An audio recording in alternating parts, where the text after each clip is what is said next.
Sempat video call, Nursin ungkap permintaan akhir sang anak sebelum kebakaran lapas Tangerang. Nursin, orang tua dari Rezgil Khairi, satu dari 41 narapidana di Blok C2 Lapas Tangerang yang dilalap api, menuturkan bahwa dirinya sempat menelpon. Nursin bahkan melakukan video call dengan sang putra yang ditahan karena kasus narkoba.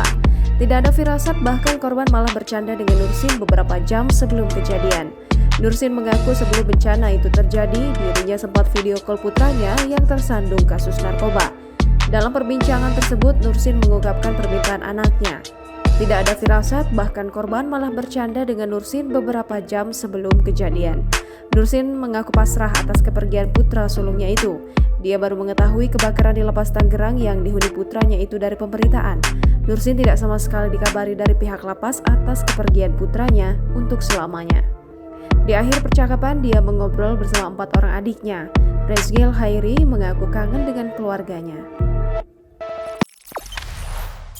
Jangan lupa subscribe, share, komen, dan like ya!